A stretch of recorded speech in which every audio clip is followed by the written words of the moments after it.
Happy beautiful day. It is Pete Cohen. It is the My 365 podcast. Today's podcast is called You Couldn't Make It Up. Finding stillness, purpose, and peace.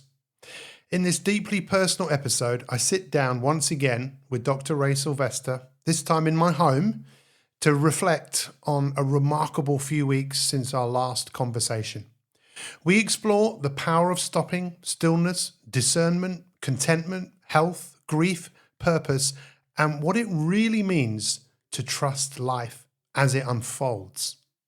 This is a conversation about my late wife, Hannah, about healing and about the journey from busyness to presence, and about learning that sometimes the most extraordinary moments are the ones we could never have planned. As Ray often says, you couldn't make it up. I'll see you with Dr. Ray after this. The greater things that are stuck inside my head.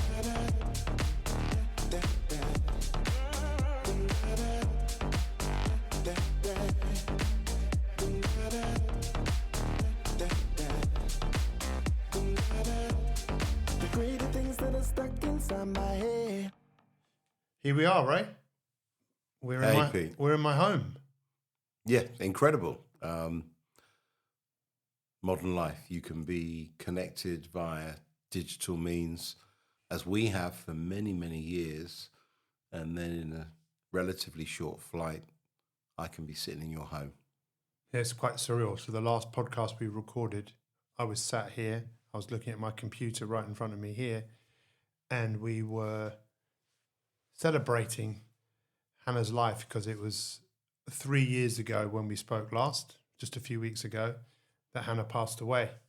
And a lot has happened in the last 3 weeks, actually, for both of us.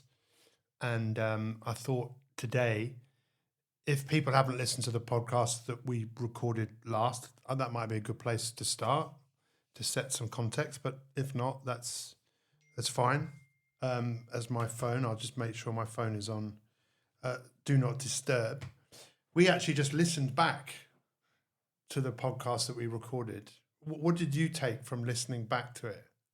Because I made a whole load of notes here.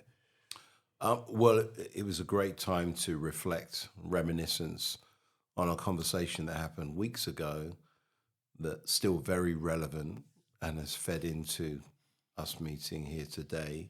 I think for me, it was really helpful to reconnect to our last formal podcast conversation and go through some of the touch points of you and I meeting and how our relationship has grown, and really arrived at a place that neither of us could ever have imagined. Mm-hmm. And I think the philosophy that I tried to embrace imperfectly as we all journey through this world is not to overcomplicate life with linear expectations that this is going to happen as a result of this, because we have a default where we try to create formulas that suit self and suit comfort. And I think what I've enjoyed in witnessing your journey is you are so much more comfortable with allowing things to evolve. Yeah. Well, let's go to a place that is very interesting, which is a few years ago when we met, you heard a voice saying to you that you should work with me. Yeah, I perhaps wouldn't call it a voice. It would be an instinct. Discernment would be the word I would use. And I was intrigued. I was on a platform called Clubhouse. I'd been invited on several times. I had refused and something felt right, so I jumped on. And I was going through various rooms, and I came to a room where you and several other presenters were speaking, and there was an opportunity for people to ask questions. I asked a question. I really resonated with your response. Your focus at the time was on the future self, and I found that intriguing, but I wanted to know more. And that's kind of the seed for me. Okay, this guy's saying some things. I could discern there was more to you than just a projection of the future. And for me, I wanted to know where you were today and perhaps to understand where you'd come from yesterday. What does discernment mean? Oh, what a good question. You ask these questions all the time. Discernment, it, here's the thing. We live in a very physical world where, and some listeners might relate to this, where nothing exists unless you can measure it. So it's very much evolved from the natural sciences. But if we really look at philosophy and theology, and even go back to natural science, quantum physicists, when they get to the very, very center of a nucleus, they have detected an energy that they can't speak of. So when we look at that, I'd like us to think as we're listening that we exist across a pole. And for many of us, we only look at the tangible. So what drives our five senses? This is real, anything else isn't. Yet when we look at the world today, mental health issues and others are at crisis point. A very simple response, and I don't want to downplay the significance of mental health, it's because there's no investment in what we cannot see. Yeah. And it means it becomes a topic of lots of heated discussion, because what you can't measure in a traditional natural sciences way has often historically been rejected. We look at the Industrial Revolution. If we look at civilizations, early civilizations, they're made up by very strong natural representations. The pyramids in Egypt, the Inca tribes, the Industrial Revolution, the car, everything's driven by outward signatures. So discernment is not counting on just what you see and what you hear, but what you feel at a deeper level. And even when I use the term feel, that's connected to the natural sciences. Yeah. Discernment is a deeper, if I'm allowed to say it, a spiritual space where there's a comfortability. So you may have met people, I certainly have, where you suddenly think, wow, I really connect with that person, or they may not be for me. And I think in the last podcast, I said we cannot be for everyone. And I think when I heard you speak, I was intrigued and open. So I reached out and said, hey, how are you? It may have ended up in nothing, because remember, there's always two players in a relationship. So if you had shown no interest, nothing would have happened, and I wouldn't have known anything else. But you were very open and receptive. Well, it's almost like a knowing for me, what I take from that. And you've kind of encouraged me to trust my gut, and just, I get a knowing. Like I had a knowing when we spoke a few weeks ago about you coming back here. I just had this knowing you need to be back here. Yeah. And it's played out that you have needed to be here really for your family. Yeah. But you've also needed to be here for what we're working on as well. You couldn't make it up. But that's one of the things you say a lot. You couldn't make it up. And I think if I tried to tell the story to someone of what's happened with us since we met, you couldn't make it up what's happened. Can I just intercede there? When I use the term, which I do repeatedly, so apologies for me in repetition mode, you couldn't make it up means that when you take the natural world, the measurement, the projections, the forecasts, the data analysis, what we've experienced together, you couldn't make up from all the data, because it goes beyond that. And I think that's the capacity that I'm very passionate about in the work I do, is helping people to anchor themselves to a limitless potential, but at the same time not be defined by anything they experience, because they're all temporary. And it's really hard in a world that's driven by a strong sense of visibility. And, we've spoken briefly about, the impacts of life now to a young person. It's dominated by a screen.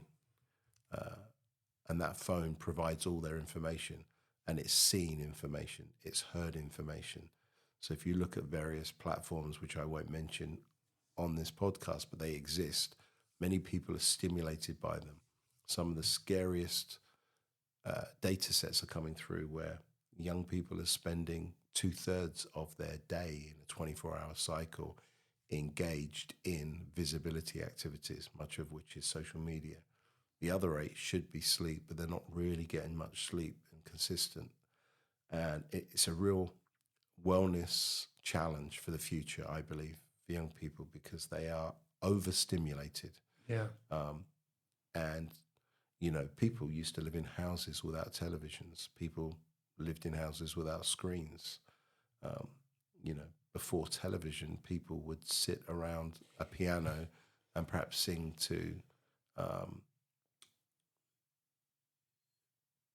music that had been written by someone, and all of that. And then other people used oral history just to share with their community what happened to them yesterday and equip them today and prepare them for tomorrow.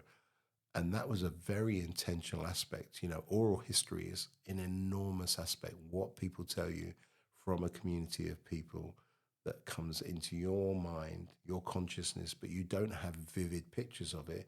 You have to assimilate, work it out yourself, and navigate.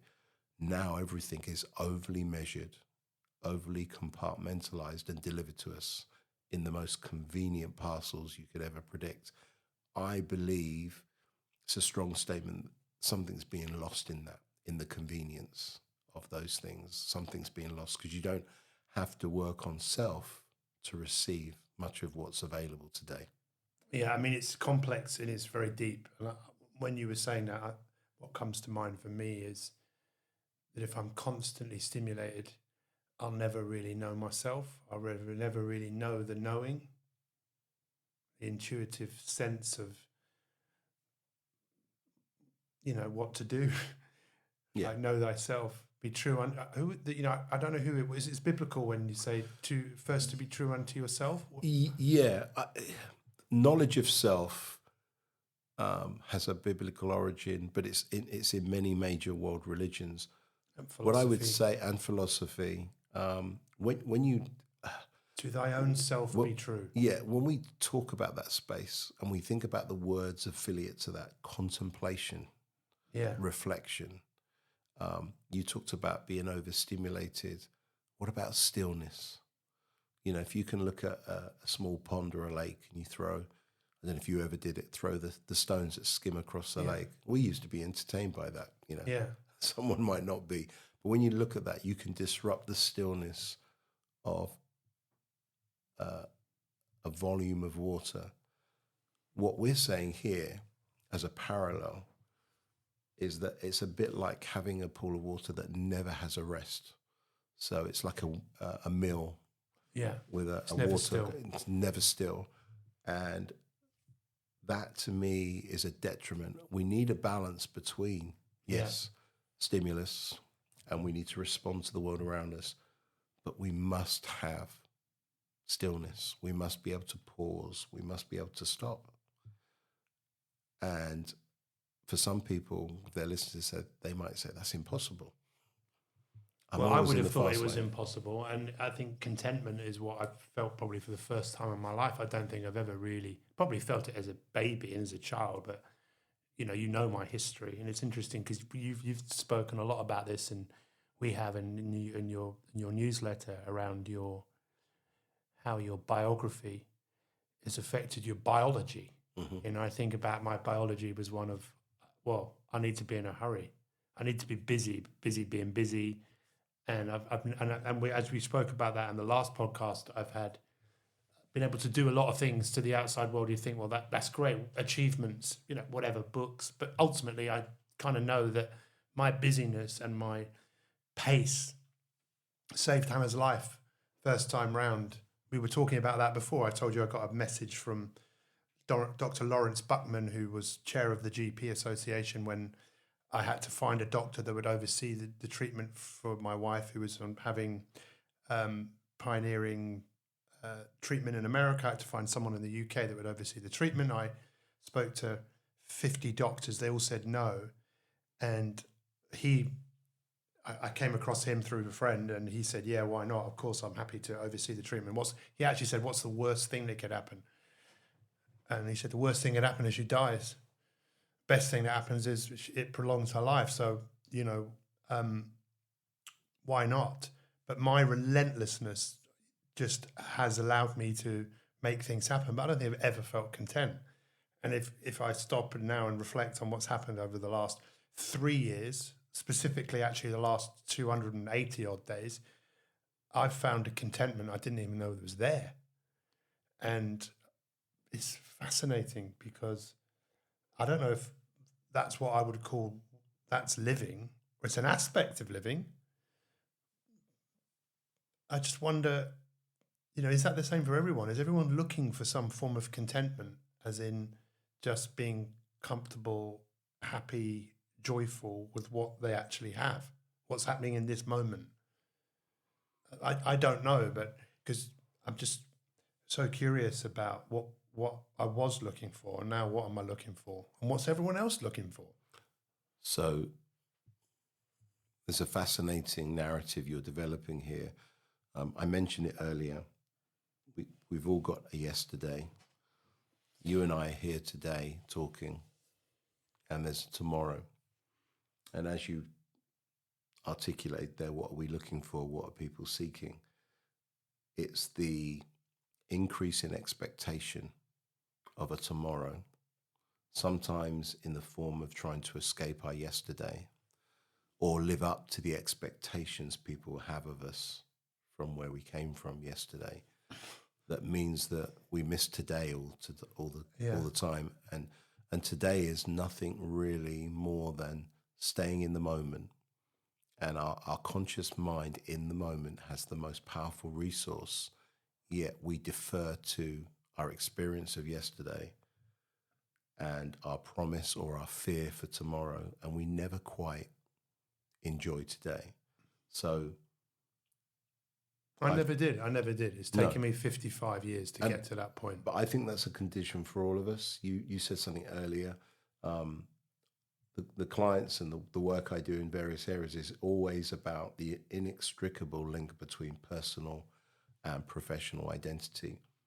And when I grew up, there was a term called moonlighting, because there was a rule set by society that you went to work, then you came home, and your personal, your professional was separate.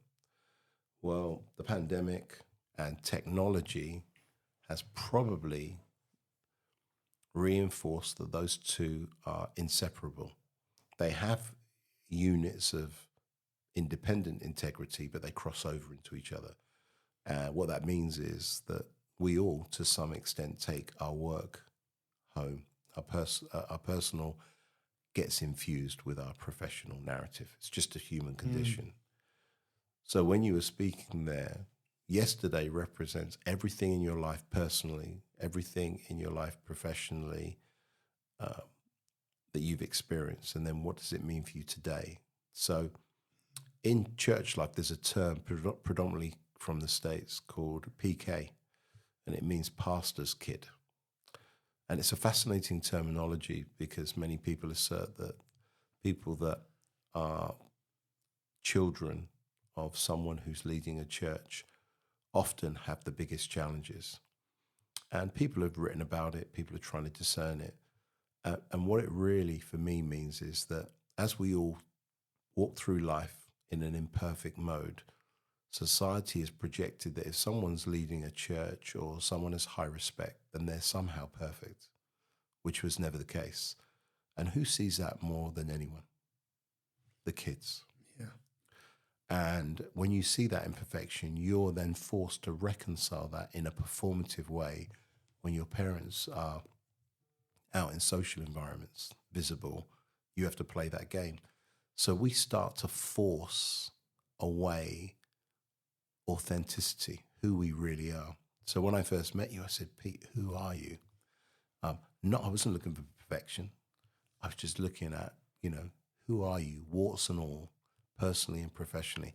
Because when we're comfortable to get that close to ourselves and then exchange it in relationship with others, that's where there's power. But it's power not in a traditional speed, strength direction. It's power in calmness. It's power in contemplation. It's power in, I don't need to prove anything to anyone. It's power that I've been designed for a purpose. And if I'm patient, that purpose will become apparent. But many people surrounded by noise will never, ever be able to hear the small voice of reason that exists in all of us, that is a pathway, a guide. Because the paradox here is to really know what you're supposed to do in the world, you've really got to slow down And when we don't, what we end up doing is we end up blaming other people, other events and experiences for where we are. And I've said this in previous podcasts, but I've got somewhat of a strong appreciation for anyone who has faced a struggle and decided not to be defined by that struggle. They are the most impressive people to me. And when people really do that, they become very impressive to the world. You know, a Helen Keller, an MLK, a Viktor Frankl, a Nelson Mandela. They're people who are faced with what in normal terms would break many people. And why don't they break, Pete? It's because their yesterday, as hard as it might be, doesn't totally dominate their today. And it gives them optimism and purpose for tomorrow without being too measured, without being over-planned. If we bring this back to our relationship, you completed this video, this film. It won a Cannes Film Award. You were shocked. If you were shocked, I was really kind of reflecting on your shock, because the listeners may not know, but I always say to Pete, I'm not surprised by anything, because I want to be as wide open to every possibility. And when it came, you went off to Cannes and you received the award. And it was an incredible point. And when you came back and we were discussing bits and pieces, you saw something in yourself. And one of the first few times, Ray, I know I shouldn't be feeling this way. What do I do next? What should I be doing? And we had this really powerful conversation that the award had come to you after you had done something without any expectation. I didn't go chase it. You didn't chase it. And I said, so what we really need to do is wait to see what will arrive. And you were really honest, and you said to me, yeah, it's going to be tough. Yeah, that's it. I mean, I've spent my life thinking that, you know, you don't do that. You make everything happen. And I remember you saying this to me, and I really thought about this. Like, you've never made anything happen. It's all happened for you. And also, Raphael, my old coach, many years, he used to say that as well. All you do is observe.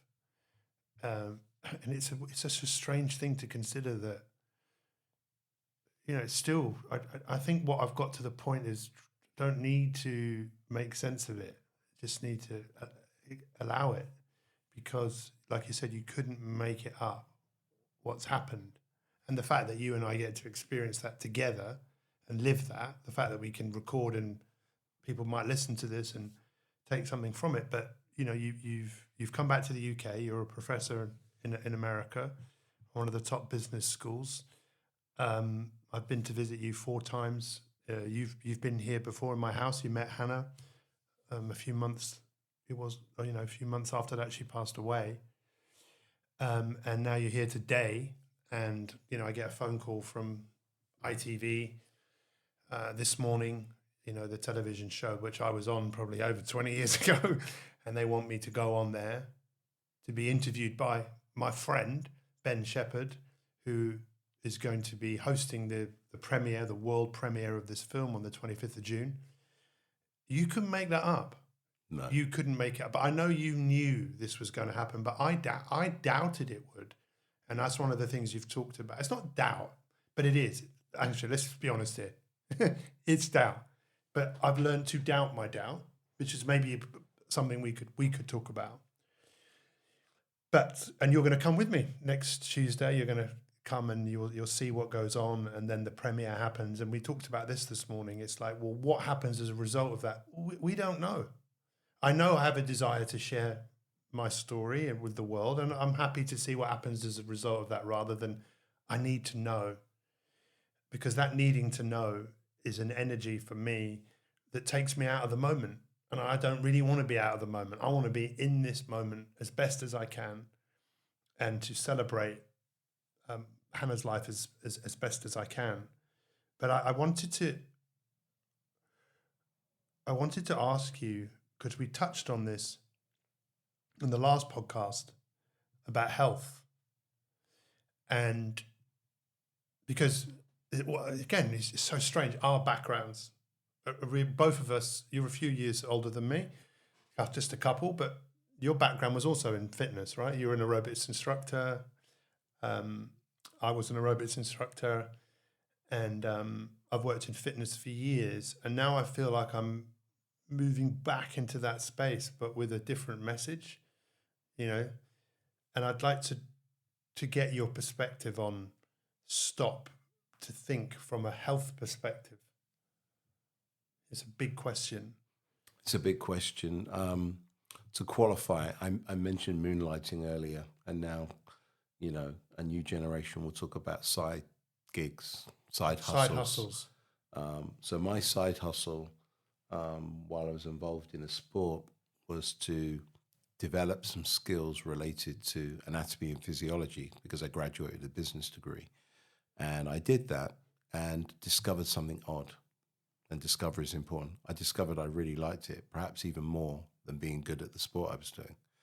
And that was a challenge because internally I was trying to reconcile, well, hold on, when you're good at something, that's what you do. So you found you were good at judo, basically, right? Is that that was one of the things you found you're good at, right? Yeah. So at the time, I mean, really good at it. Well, yeah, I was national university champion. I placed bronze medal in the last British Championships that I fought in, but I found myself in a conflict internally because although I had those abilities and there were expectations of others, coaches and others, that I would lean in because I didn't have the greatest reputation for training hard or anything. So it was a natural ability.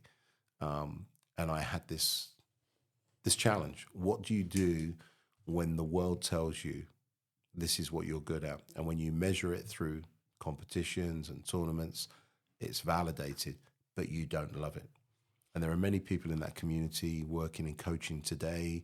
I'm connected to many of them, and I love the fact that they loved what they did and they currently do within the realm of judo. It's a great sport. It's a great discipline. But I had this gnawing feeling that it just wasn't what I was supposed to do.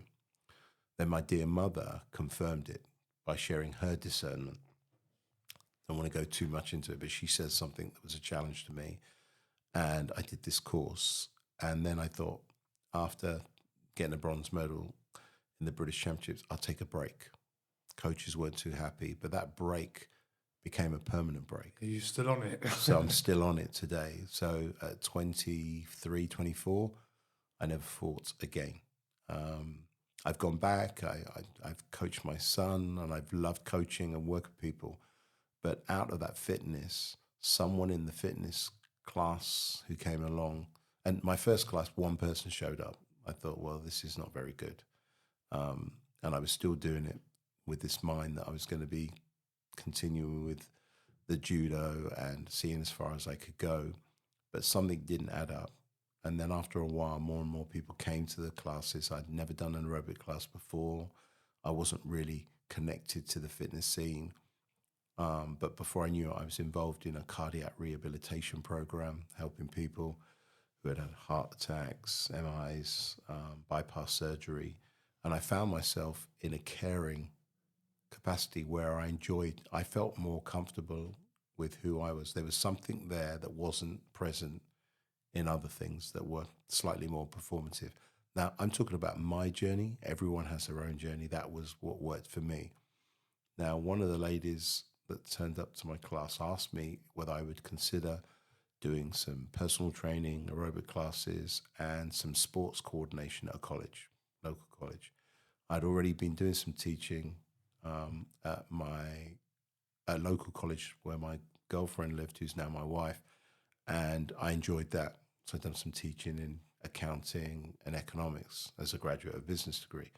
Well, this lady happened to be very influential. I won't go into the detail. She had married into influence, and it meant that I took a job at this college, and within 3 months, through coffee conversations and others discovered that I had a degree in business, and I was pursuing a master's degree, and it led to some guest teaching, some adjunct teaching, and then within that first year, I was offered a full-time teaching role, and it was just being in the right place at the right time.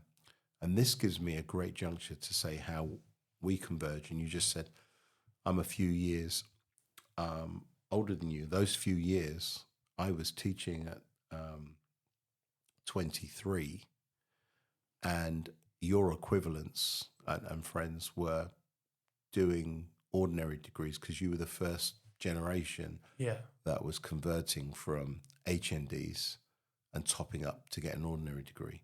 Well, part of my teaching was working with people that way. So there's a parallel there.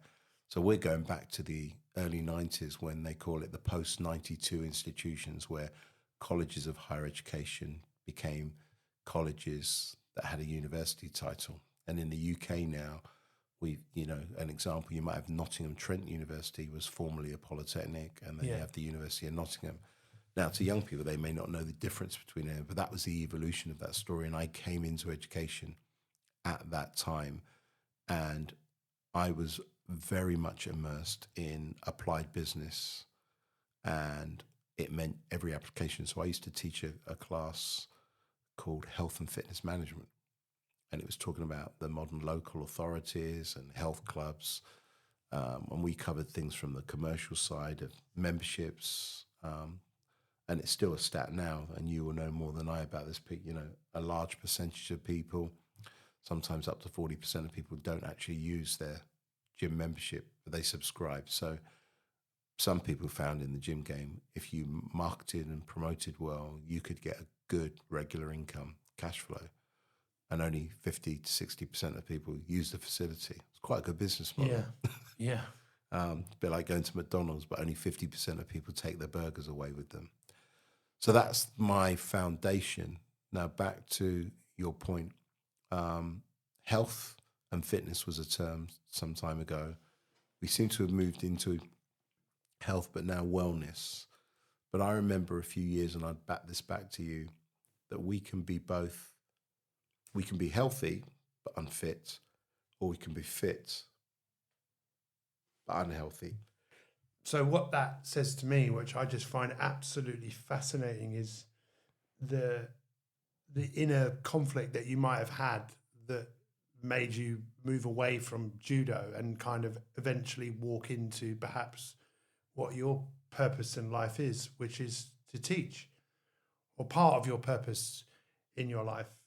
Would you say that's the case, that that's what you were always kind of destined to do? So I wasn't aware of any of it. Retrospectively, I can say through evidence that I didn't compete in that sport again. So yes, you're correct.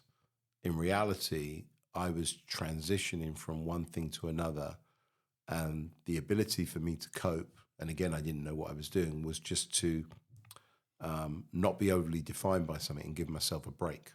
So I said to my coaches, I'm taking a break. And it was in that space of a break that there was more room for other things. And I think that's the philosophy that I've learned, and the one I've spent time sharing and I've shared with you, is sometimes, are we giving room for the fullness of our purpose? Well, that's because when we talk about stop to think and health, obviously it's a massive topic. But I think what I'd like to just focus on a little bit is around, for me, the fear of taking a bit of time out. I really struggled. So, 3 years ago when we really started working together very closely, and you said about stop to think, and we've been talking about that, suspending the out-of-date performance, suspending the out-of-date persona actually really resonated with me more. The persona of this is who I am. I got to be busy. I'm always doing stuff. But I was actually really scared to be in that space of, let's just take a break, because I defined myself so much through my busyness. I think that was the most challenging thing. But my health has improved so much because of that. I monitor my sleep. My sleep's better. My heart rate variability is better, which is an indication of, as a measurement, but it's an indication that I'm less stressed. I know I'm less stressed. I mean, you can see that in me. You've Absolutely watched me. So, and I'd say, well, I'm a lot healthier because of that. And I think that's something that is missed a lot in health, fitness. And I mean, I think this wellness space is kind of now suggesting that there's more to health than, being strong, having a fit heart, that there's these elements of being calm, being able to stay calm when there's chaos all around, not getting too stressed about stuff. And I think that's part of what I want to share with the world, to give people a different perspective of, is it giving them a different perspective? So, well, let's go back. We both come through the same generation of health and fitness practitioners in the 90s.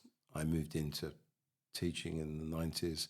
I started personal training in the 90s that evolved into executive coaching in the late 90s. Yeah.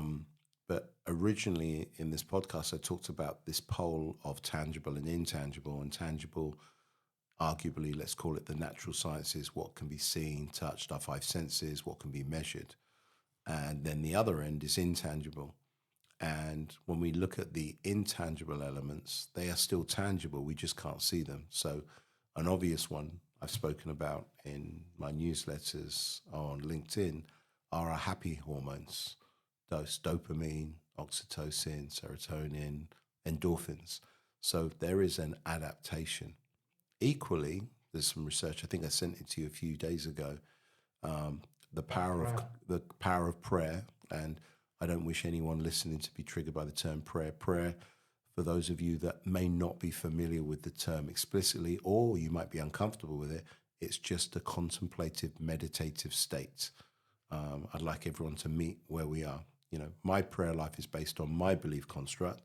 So I don't want to impose that on you, because I believe that the man upstairs has given us a free will. So if quietness is important for you, then what we're seeing is that wellness isn't just about the measurement of calorific intake or your VO2 max or your flexibility, as much as they're important. But research suggests, particularly neuroscience now, that the brain can be rewired simply through thinking and process and intention. And I think, Pete, that's where you operate a lot. That's the space, not in this measurable gain. And that transition for you in the fitness realm means that we're seeing it. And we've seen evidence of that with saunas, red light therapy, all of those things. And the power of walking. If you look at the posts on walking, and then someone says 10,000 steps a day, oh, forget about the steps, just walk like this. Then there's Japanese methodology in there. There's cold plunging, cold showers. All of the fastest growing elements of wellness right now, Pete, are directly aligned to your philosophy and concept of stop to think. Well, yeah, it's an exciting time. And there's part of me that wants to know how this is all going to pan out for me. But I think I'm more interested just to see what happens, but have the intention. You know, we've always spoken about my intentions, 365. For me, I mentioned this to you the other day, but in fact, before I say that, I just want to go back to the health and fitness. I think a lot of the reasons people exercise is, today, the research is showing this more and more. People are exercising because they want to feel better. But now what we're seeing is that I think when people finish exercise, it's that feeling, you know, that whatever you do, yoga, weights, swimming, it's like, I don't know. I love that feeling of the feeling of completing something, but also the body. It's almost like the brain is rewarding the body for what you just did. And there's this contentment that comes. I think that's one of the main reasons I probably exercise today. Well, in this journey that we've all been on, my particular journey, I've always been fascinated by multiple phenomena you see. So I think elite cyclists, for example, Tour de France, an example, is incredible when they're doing the mountain climb and everything. And when I was younger, I think there was someone called, was it Eno? The Italian guy. Just incredible, and others. But when you look at life expectancy for these guys, it falls into the 60s. And I was just, how is that possible? Because it goes back to this notion, they're super hyper fit. That doesn't make them healthy in the long term. And then you can be healthy, but not fit. So you find that we have to be so conscious that our body has a finite shelf life. it has a capacity, and a bit like a car, you just cannot run it at full capacity all the time, or you can, but the car's not going to last as long. And I think that's why this balance in wellness is the overall well-being. Your relational self is wellness, your relationships. So, yeah, I know you want to say something.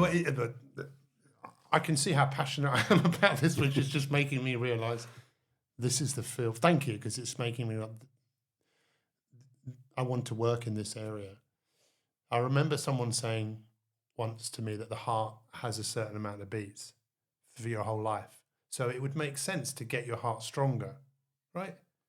Your heart's a muscle. So exercise, great, it's stronger. But if you're doing too much, which is what a lot of elite athletes do, there's damage. And I damaged myself for years because I exercised way too much, but also was thinking way too much. And I developed an autoimmune condition in my 20s, chronic fatigue. And it's no surprise. I was running myself into the ground. I wrote that this morning. I couldn't keep up with myself until life forced me to stop. And even then, forced me to stop. There were levels of stopping. So that's fascinating. And the end of the last podcast, and we must, I suppose, honor that, we talked about two explicit words that fit in with everything we're saying. Is if we have at one extreme the tangible, natural sciences, and at the other, the metaphysical, you can't see it, you can't measure it. It makes us feel nervous between that pole. And modern society encourages only to trust what we can see. But the seeing and feeling side is our sympathetic nervous system, that fight or flight. And when you speak there, Pete, what I'm hearing you say is, I was constantly fight or flight, just going. Well, the other side, the parasympathetic nervous system, some people call it rest and digest. And it sounds like what you're saying there, Pete, is you didn't really give yourself, when you were young, you were so enthusiastic for it, you didn't give yourself time to rest. I think I was also scared. I was scared to stop. So staying busy. I was scared to stop. Right. And I think that was because I think I was scared of what I was going to find out about myself. I really do think that I'd spent most of my life trying to prove myself. I mean, you've seen me. You've seen how I operate, how I operated, looking for validation, looking for acceptance. It's so fascinating, again, because for the last 280 odd days I've been coaching myself. That came from an idea. You said, just record every day for a week. Your thoughts. I didn't want to do that. I thought it was for a week. You're what, 201? 281 days I think I'm in now, which has been one of the greatest things I ever did, because I've realized, obviously, it sounds such a cliche, I've been looking on the outside for everything that was already there. And to acknowledge the fact that what was already there meant I had to look at what perhaps was a bit uncomfortable, was a bit difficult to look at, but ugly perhaps, however I could phrase that. And I understand that it's a real challenge for people to stop and face perhaps what they haven't faced before. I had to face that my life was a little bit of a performance, and I don't want to play that performance anymore. And I feel like I've found I suppose, calling, more of my purpose. And that's what you said before. I think health, we could talk about health from multiple perspectives. I like the fact that we've just touched on the perspective of a calmer nervous system through proper rest, but less inner conflict. Mm-hmm. And how do you stop a conflict? There's got to be some form of peace. It's a very simplistic way of looking at it, but I found a profound sense of peace in my life. And it took Hannah to die for me to find that peace. And it is going to be a bit strange at this premiere on the 25th of June. It's so surreal. Me being on television next week, it's going to be very surreal to me. And I don't even know what I mean by surreal. Like, is this really going to happen? Is this And then when we have the showing of the documentary on the 25th of June, that once we show the film, which you were one of the executive producers, you and Lindley, that after the film, we will sit, the three of us, with the audience, with a question and answer. It's like you say, you couldn't make that up. You can't make it up. But I think framing is really important now, and never more so for you. For many people looking in, is this someone talking about the loss and the bereavement of another, and you will draw interest from people that are going through grief. For other people, it will be a former TV celebrity who's got an interesting story. Andrea McLean's got a new book out recently. She's doing that. So you'll find that you can have these multiple lenses looking at you, but the most important thing, Pete, is what is the frame that you choose now? Because you've discovered that in the busy being busy, you're really caught up in a social network where you're trying to seek favor and validation from others. You're trying to be visible. When I first met you, you were prolific on social media. Now you're much more intentional. There's no rush for anything. And actually, the bizarre thing is, in these recent years, I've seen an acceleration of interest from people in who you are that supersedes when you were super busy on social media. Well, people said they could before, like, I can't keep up with you. You're just everywhere, you know. But that comes down to framing. So they couldn't understand the frame you were coming from. And I think you've found clarity. And I do want to say this because it was part of this podcast, that if we have the noise of yesterday, the traumas, the triumphs, there's a mixture of things there because they can both be impact us in our today, and then our expectations are garnered for the tomorrow. So we focus on traumas and triumphs of yesterday can be so noisy and consuming that we don't live in a moment. We're thinking about tomorrow and the expectation of what those traumas, triumphs, the mixture of them will bring. What you've done with this daily 281-day reflection is you're having a conversation with self, and it's keeping you have a today every day. Yeah. How incredible is that? It means you are very conscious of who you are, and you're maintaining an equilibrium. It's why some listeners here, if you journal, whatever the type of journal you do, a gratitude journal, for example, is a daily gratitude profile. It's keeping you in the moment. And when your frame is, I see myself in the moment, and we're not attached too strongly to yesterday or tomorrow, we actually heal ourselves from yesterday, and we have a better tomorrow by not overly intentionally trying to control outcomes based on triumphs or traumas from yesterday. I think I see that in you, a calmer, more contemplative person. And, as the days get nearer to you appearing back on, TV, which is an incredible aspect. Can you tell me how many years has it been? Because that predates Hannah, doesn't it? Oh, yeah. Well, you know what? Well, actually, there's two things I've done on television. So one was during the pandemic, and I spoke about fitness and weight loss. I was, and then the time before that was when I met Hannah in 2010 in Croatia. On the ash cloud, we got stuck. We were driving back, 8 of us, in a what do you call those little minibus. And I said to everyone, wouldn't it be funny if GMTV were at the port at Cannes? I had no idea they would be there. Why would they be there? I mean, it was obviously in the news, and they were there. Wow. And they interviewed me, and I said, we've been in Croatia, and that was the last time. So that was in 2010. So that's 16 years ago. And then, but what's really interesting is it's not what happens as a result of it. It's celebrating Hannah's life, and that's what I want to do. You asked me about framing. The 25th is about, it's not about me.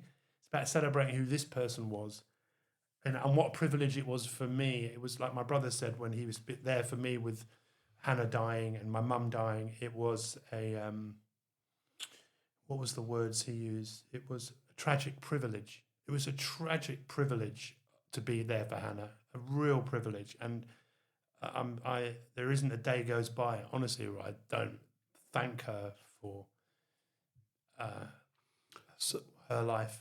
So I got to share with her and also Hannah's dad, who will be there on the 25th. I can't imagine how challenging that's going to be for him. But he's the person I want there more than anybody else. And we're going to go back and watch it the next day. yeah, Because there'll be more of the general public. I said, Jerry, let's just sit in the back and see what people make. absolutely. One addition I would make, it's a celebration of Hannah and yourself. Yeah. That's the essence of the narrative. One doesn't operate without the other. The story is evident of that, and your journey and your story before you met Hannah equipped you to be able to deal with an extraordinary challenging season in someone's life.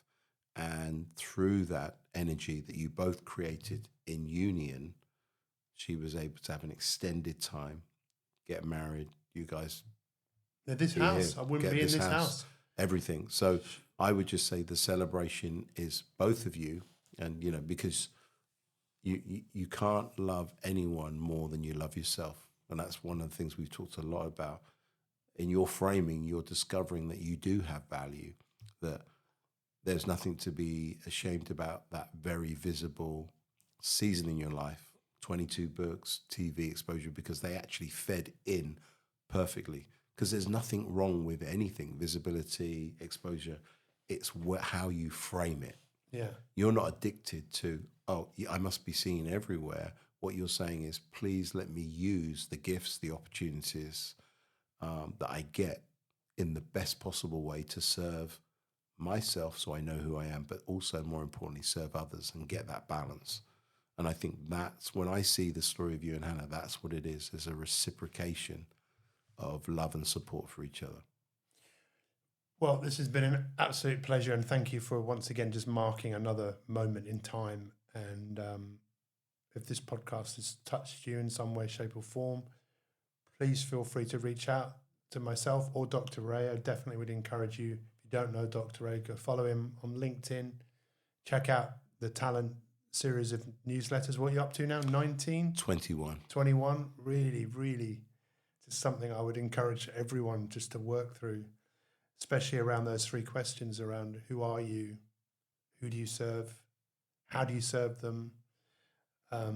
It's been a ride, but I feel like we've only just really got started. You couldn't make it up, Ray. It's been a pleasure as always. The greater things that are stuck inside my head.